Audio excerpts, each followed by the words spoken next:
এই দেশের যেই কোনো সিচুয়েশনে হোক, হোক করোনা, হোক লকডাউন, দেশের যেই কোনো অবস্থাতে, যেই কোনো সময়ে এই দেশের মুসলমান নিঃস্বার্থভাবে দেশের জন্য কাজ করছে, নিঃস্বার্থভাবে কাজ করে, নিঃস্বার্থভাবে কাজ করবে আগামী ভবিষ্যতের জন্য, এই দেশের জন্য, এই মাটির জন্য, এই দেশের আগামী ভবিষ্যতের জন্য, আগামী প্রজন্মের জন্য নিঃস্বার্থভাবে কাজ করে। একজন তো আপনারা চিনেন যে খান স্যার কোটি কোটি টাকা নিজের সব কিছু শেষ করছে, উৎসর্গ করছে। ডক্টর এপিজে আব্দুল কালাম সব কিছু শেষ করছে। এমন লাখো লাখো মুসলমান এখন অবধি এই ভারতবর্ষের মাটিতে আছে যারা নিঃস্বার্থভাবে এই দেশের জন্য কাজ করতেছে, নিজের দেশকে ভালোবাসে, নিজের মৃত্যুকে ভালোবাসে। কারণ ইসলামে একটা শিক্ষা দিয়েছে, তুমি যেই দেশে জন্মগ্রহণ করছো সেই মাটিকে সবচেয়ে আগে তুমি প্রাধান্য দিতে লাগবো। সেটা হচ্ছে ইসলামিক নৈতিক শিক্ষা।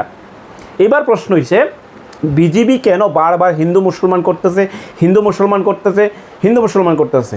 প্রশ্ন, বিজেপি বারবার হিন্দু মুসলমান করার একটাই অর্থ, যেই কোনো মানুষ যখন আপনার ধর্মের ট্যাগ লাগাইব আপনাকে ধ্বংস করার জন্য, দেশকে ধ্বংস করার জন্য, এই রাষ্ট্রকে ধ্বংস করার জন্য।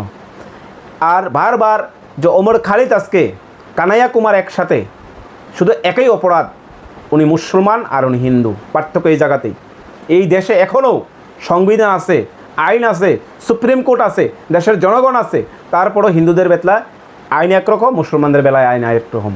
তো এই স্বৈরাচারী শাসন একমাত্র সম্ভব বিজেপি সরকারের কারণেই।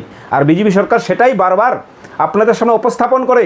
এই যে আজকের দিনে যে ছাত্র আন্দোলনের যে সফলতা, আজকের দিনে যে ছাত্রদের তাপে পড়ে সেটা শিক্ষামন্ত্রী, ভারতের শিক্ষামন্ত্রীর পদত্যাগ করতে বাধ্য হয়েছে, সেটা আপনাদের জাতি, ধর্ম, বর্ণ নির্বিশেষে সকল অংশের মানুষের আপ্রাণ প্রচেষ্টা। কারোর জীবনের বিনিময়ে এই স্বাধীনতা, এই অর্জন, এটাকে থামাইলে হবে না।